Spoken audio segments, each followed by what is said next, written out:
Hello everyone. Shrimati मोहरी देवी Tapadia girls college के इस यूट्यूब चैनल में आप सभी का बहुत बहुत स्वागत है। आज हमारा जो टॉपिक है वो है सीमांत लागत विधि, परियोजना मूल्यांकन की सीमांत लागत विधि के नाम से इसको जानते हैं हम। आज हमारा जो टॉपिक है वो रहेगा सीमांत लागत विधि, परियोजना निर्णय में सीमांत लागत विधि।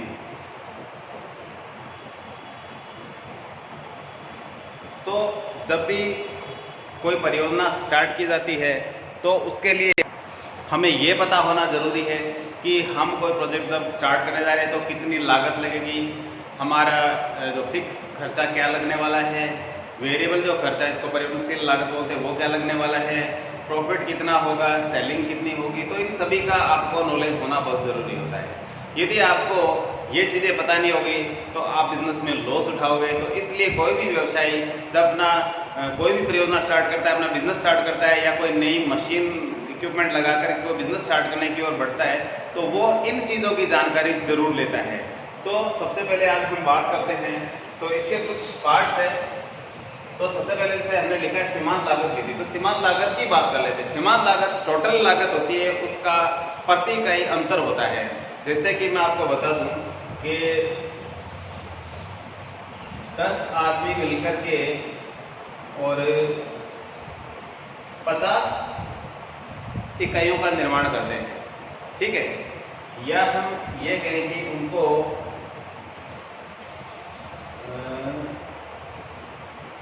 1000 रुपये मिल रहे हैं। ये तो यूनिट्स का प्रोडक्शन कर रहे हैं और ये उनको रुपए दिए जा रहे हैं, ठीक है। लेकिन अच्छा, इसमें आप देखोगे कि प्रत्येक व्यक्ति को एवरेज में कितना मिल रहा है। 10 बंदे 1000 रुपये मिल रहे हैं, ठीक है, 50 यूनिट का निर्माण कर रहे हैं।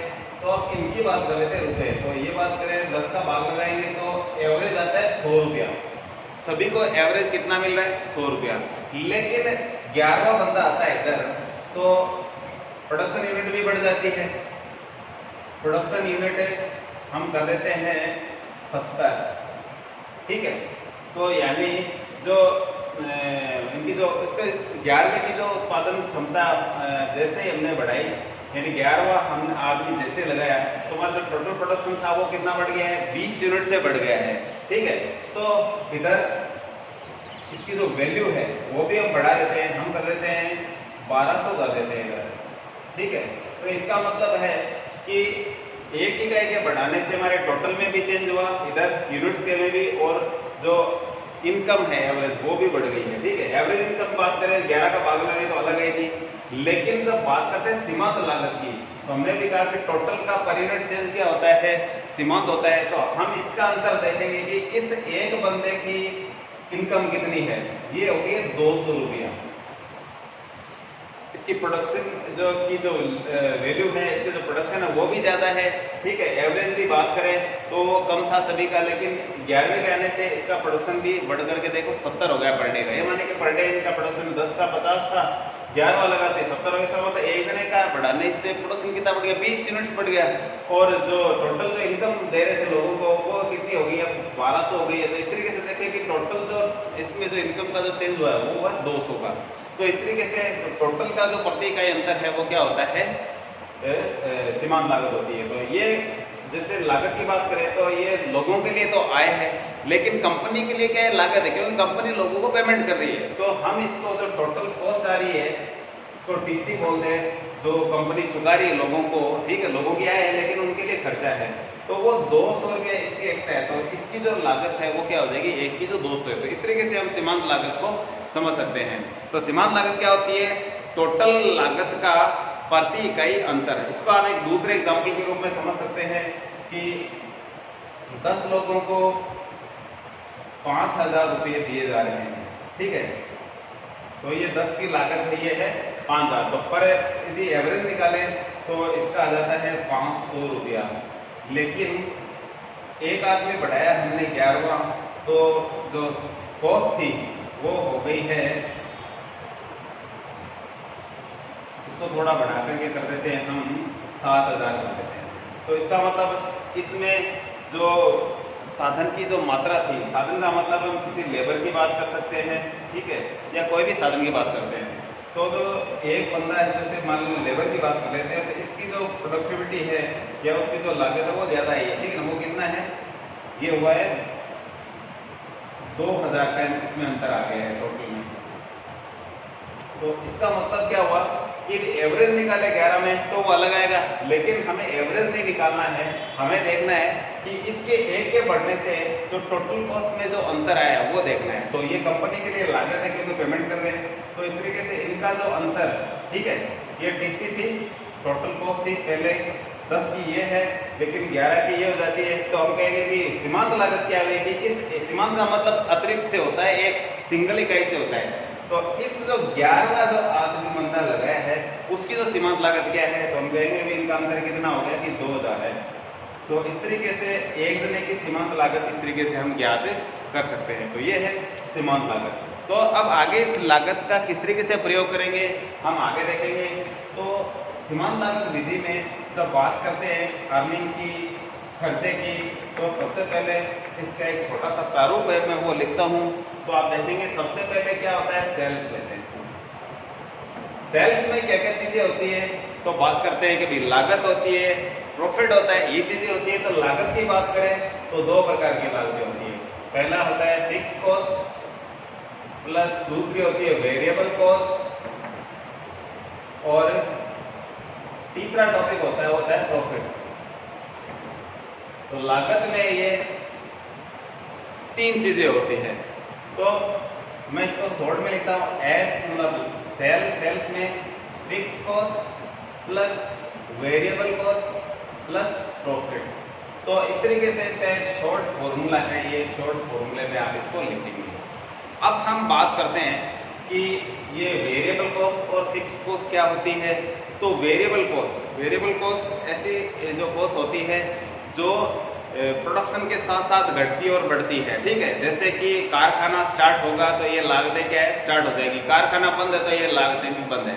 यदि बात करें एक फैक्ट्री में कि जैसे कच्चा माल है, सबसे पहले कच्चा माल आएगा, कच्चा माल आते ही उसको तैयार में करने में भी टाइम लगेगा। तो कौन कौन टाइम लगाएंगे उसमें और कौन कौन तैयार करेंगे, तो उनका जो खर्चा है वो सारा वेरिएबल का होता है। जैसे कि लेबर, सबसे पहले कच्चे माल की लागत आएगी, उसके बाद में कच्चे माल को तैयार में कौन बदलेगा, लेबर लगेगा, उसमें फ्यूल का, बिजली का जो खर्चा लगेगा, कैरेज इनवर्ड आउटवर्ड, वो सारे किस में शामिल होते हैं, वेरिएबल कॉस्ट में शामिल होते हैं। तो वो होते हैं सारे वेरिएबल, यानी उत्पादन स्टार्ट होता है उसके साथ ही जो लागतें स्टार्ट हो जाती है वो सारी की सारी क्या होती है, वेरिएबल कॉस्ट होती है। इसके बाद में बात करते हैं फिक्स कॉस्ट। फिक्स कॉस्ट क्या होती है, ये स्थायी लागतें होती है, यानी आपका बिजनेस चले या नहीं चले ये लागतें लगेगी ही, ठीक है। यानी ऐसी लागतें जो आपके बिजनेस चलने या नहीं चलने पे उनके कोई फर्क नहीं पड़ता है, उन लागतों को हम कहते हैं फिक्स कॉस्ट। तो कैसी लागतें होती है, जैसे कि एक व्यक्ति है, उसने सबसे पहले अपना बिजनेस स्टार्ट किया, तो उसने पैसा ले लिया बिजनेस चलाने के लिए उधार किसी से, ठीक है। तो ये माना कि इसने 20 लाख रुपए उधार लिया है, ठीक है। अब 20 लाख जो रुपए उधार लिए उनका ब्याज तो देना पड़ेगा भाई। अब ये नहीं कह सकते कि हमारा तो बिजनेस से स्टार्ट नहीं किया, आपको ब्याज कहाँ से दे, ऐसा नहीं होता है। तो इसलिए जो 20 लाख का जो ब्याज है, ठीक है, इसको इंटरेस्ट बोलते हैं। तो इंटरेस्ट आपको देना ही पड़ेगा। तो ये कैसी लागत है, स्थायी लागत है, ठीक है। यदि कंपनी का खुद का भवन नहीं है, खुद की जमीन नहीं है, किराए पे ले रखी है, तो उसका जो भवन या भूमि का किराया होता है, इसको हम रेंट बोलते हैं, ठीक है। तो वो आपको देना ही पड़ेगा। हम ये नहीं कह सकते कि हमारा तो अभी बिजनेस स्टार्ट नहीं हुआ, आपको किराया कहाँ से दे। यदि कंपनी ने 1 साल तक किराए पे ले रखी है जमीन, स्टार्ट ही नहीं किया बिजनेस, तो ये कंपनी की जिम्मेदारी है, हो रहा है नहीं हो रहा है, लेकिन जिससे किराया लिया है उसकी कोई हेडेक नहीं है, उसको किराया देना पड़ेगा। तो ये रेंट होता है, वो भी फिक्स कॉस्ट में ही शामिल होता है। तो इस तरीके से ये मुख्यतः ये कॉस्टें होती है। इसके अलावा एक जो प्रबंधक होता है, आप कंपनी स्टार्ट करोगे तो प्रबंधक की जो सैलरी है, चौकीदार भी रखना पड़ता है, उनका चाय पानी खर्चा होता है, वो भी करना पड़ता है। तो वो भी सारा किस में शामिल होता है? फिक्स कॉस्ट में शामिल होता है। चाहे वो प्रोडक्शन करे या ना करे, प्रबंधक को आपको वेतन देना पड़ेगा। चौकीदार रखा है तो उसको वेतन देना पड़ेगा, चाहे कारखाना आपका चले चाहे ना चले, ठीक है। तो इस तरीके से इन चीज़ों को हम क्या कहते हैं? फिक्स कॉस्ट कहते हैं। तो ये है सारी फिक्स कॉस्ट। तो इस तरीके से इनको हम वेरिएबल कॉस्ट और फिक्स कॉस्ट में डिवाइड कर लेते हैं। इसके बाद में ये दोनों खर्चे चुकाने के बाद में किसी भी व्यवसाय के पास जो सेल्स में से बचता है उसको आप जानते हो क्या कहते हैं? प्रॉफिट होता है, उसको प्रॉफिट कहते हैं। तो अब ये तो हुई इन सेल्स में जो चीज़ें छुपी हुई थी उनकी बातें। अब बात करते हैं, यदि हम फिक्स कॉस्ट और प्रॉफिट को यदि मिला दें तो एक फॉर्मूला है कि सेल्स में हम वेरिएबल कॉस्ट, इसको सीमांत लागत भी कहते हैं, plus fix cost plus profit, इन दोनों को यदि जोड़ दें यानी प्रॉफिट और फिक्स कॉस्ट को, तो इन्हें हम कहते हैं अंशदान, ठीक है, कंट्रीब्यूशन कहते हैं इसको सी के नाम से हम बोलते हैं, यानी कंट्रीब्यूशन, अंशदान। तो इस तरीके से जो सेल्स में एक नया फॉर्मूला बनता है, तो सेल्स बराबर V प्लस सी, सी का मतलब हो गया ये, सी में क्या है? F प्लस P, यानी फिक्स कॉस्ट और प्रॉफिट को शामिल करते हैं। तो इस तरीके से ये सेल्स का दूसरा जो सेल्स में क्या चीज़ होती है, इसके को फॉर्मूला लगाते हैं V प्लस सी। तो ये भी एक फॉर्मूला है। तो इस तरीके से हम इसको निकाल सकते हैं।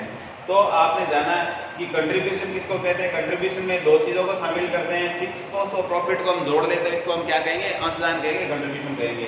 वेरिएबल कॉस्ट जो सीमांत लागत के रूप में होती है। और ये चीज़ें हमारे जो कुछ है जो इनको हम समझेंगे। अब आगे जो हमारा जो टॉपिक है वो है कि ये सारी चीज़ें कहाँ कहाँ क्या क्या काम आएगी। नॉर्मली आप इस चैप्टर में क्वेश्चन ही देखोगे, क्वेश्चन इन फॉर्मूले से किस तरीके से हल करते हैं वो देखोगे। तो हम अगला जो टॉपिक है वो उसके बारे में बात करेंगे, उसके बाद में आपको क्वेश्चन करवाएंगे। तो अब हम बात करेंगे अंशदान के प्रतिशत की। यदि अंशदान प्रतिशत में यदि बताया जाता है तो उसको एक दूसरा नाम दिया जाता है, इसको बोलते हैं प्रॉफिट वॉल्यूम रेशियो। इसको पीवी रेशियो के नाम से जाना जाता है, पीवी रेशियो यानी अंशदान का प्रतिशत। इसका एक फॉर्मूला आता है C/S इंटू 100। C का मतलब कंट्रीब्यूशन है, S का मतलब सेल्स है, और 100 से मल्टीप्लाई करेंगे तो ये प्रतिशत में आ जाएगा। तो जो कंट्रीब्यूशन हमने लिखा था, ये फिक्स कॉस्ट और प्रॉफिट को जोड़े, तो उसका यदि प्रतिशत सेल्स में कितना है, सेल्स का वो कितना पार्ट है, तो वो इस फॉर्मूले से ज्ञात किया जाता है। तो मैं एक छोटा सा क्वेश्चन करके दिखाता हूँ जिसमें आपको पीवी रेशियो का पता चलेगा। उसके बाद में हम बुक्स के आपको क्वेश्चन करके दिखाऊंगा।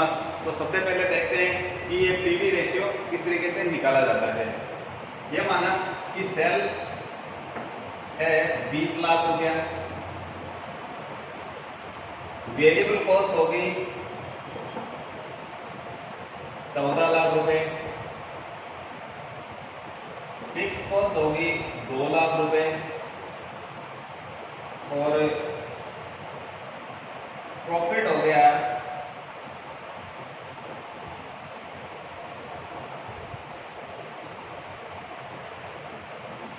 प्रॉफिट है जो बचा हुआ कितना हो गया, ये हो गया 4 लाख।